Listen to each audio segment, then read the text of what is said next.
وہ عالم اسلام کا ایک نایاب اور نامور سلطان تھا۔ وہ ان گنت زبانوں پر عبور رکھتا تھا، عربوں سے عربی میں، منگولوں اور تتاریوں سے تتاری میں، یونانیوں سے یونانی میں، حبشیوں سے ان کی زبان میں، اور اس طرح دوسری اقوام سے ان کی زبان میں گفتگو کرنے میں مہارت رکھتا تھا۔ سلطان بننے سے پہلے وہ جگہ جگہ ایک غلام کی حیثیت سے دھکے کھاتا پھرتا تھا۔ اس نے اس دوران میں مختلف زبانوں میں مہارت حاصل کر لی تھی۔ وقت کی آنکھ نے اسے کبھی ایک گدھڑیے کے روپ میں دیکھا، دشتوں کی چاک میں بھیڑ بکریاں چراتے ہوئے دیکھا، آسمان نے اسے کبھی دمشق شہر میں پردہ فروشوں کی منڈی میں ایک غلام کی حیثیت سے بکتے دیکھا، کبھی اس نے دمشق اور مصر کے امراء کی نوکری چاکری کرتے ہوئے وقت گزارا، کبھی رزم گاہ میں ایک صف شکن لشکری کے سنگ میں بھی دیکھا گیا، اور کبھی وقت کی تیز آنکھ نے اسے اسلامی لشکر کے سالار اعلیٰ کی حیثیت سے بھی دیکھا۔ مشہور امریکی مورخ ہیر لیڈم اس کے متعلق لکھتا ہے، اس نے اپنے سوا کسی پر اعتبار نہ تھا، اس لیے وہ بھیس بدل کر خود گشت لگاتا، اپنے لیے خود ہی دشمنوں کی مخبری کرتا تھا۔ وہ اپنے ہم پیالہ ہم نوالہ ساتھیوں کو چھوڑ کر تنہا نکل جاتا تھا، کبھی اسے مصر میں دیکھا جاتا اور کبھی دوسرے دن فلسطین میں نمودار ہوتا۔ 4 دن بعد لوگ اسے عرب کے ریگزاروں میں دیکھتے، اس کے چند دن بعد وہ خانہ بدوشوں کی سی تیز رفتاری سے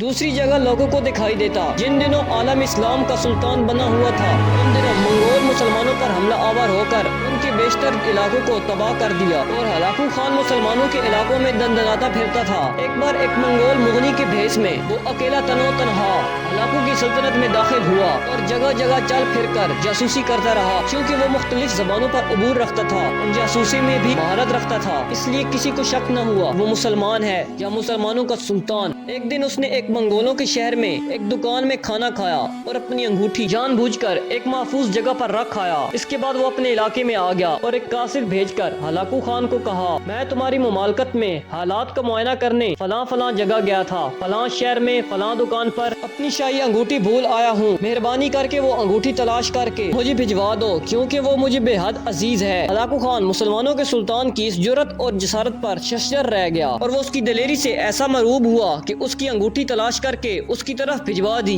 منگولوں کو جب خبر ہوئی کہ مسلمانوں کا سلطان خود بھیس بدل کر ان کے علاقوں میں داخل ہوا تھا، تو ان پر سلطان کی ہمت و شجاعت کی دھاک بیٹھ گئی۔ اس نے ایک قاصد اور ایلچی کا روپ بدلا اور جنگل میں ایک ہرن کا شکار کر کے وہ ہرن لے کر اناطولیہ کے بادشاہ کے دربار میں حاضر ہوا، اور اس سے وہ شکار پیش کر کے کہنے لگا، الملک الظاہر عالی جاں، مجھے مصر کے سلطان نے بھیجا ہے، پتہ چلا ہے کیونکہ آپ شکار کا بہت شوق رکھتے ہیں اور ان دنوں شکار کے قابل نہیں، لہٰذا انہوں نے یہ تازہ شکار بطور ہدیہ بھیجا ہے، اسے قبول فرمائیے، میرے آقا آپ کے شکر گزار ہوں گے۔ سلطان جب گفتگو کرنے اور شکار بادشاہ اناطولیہ کے حوالے کرنے کے بعد وہاں سے نکل گیا، تو چند دن بعد اناطولیہ کے بادشاہ پر کسی نے انکشاف کیا کہ جو شخص تمہارے پاس ہرن کا شکار لے کر آیا تھا وہی مسلمانوں کا سلطان تھا۔ اس انکشاف پر نصرانیوں کے بادشاہ بو ہیمنڈ پر خوف اور لرزہ طاری ہو گیا تھا۔ ایسے ناقابل یقین معرکے سر انجام دینے اور عین الجلاوات پر پہلی بار منگولوں کو عبرتناک شکست دے کر مسلمانوں پر اپنی دہشت کا سکہ جمانے والے منگولوں کو سر بازار گھما کر ذلت و رسوائی عطا کر کے مسلمانوں کے دلوں سے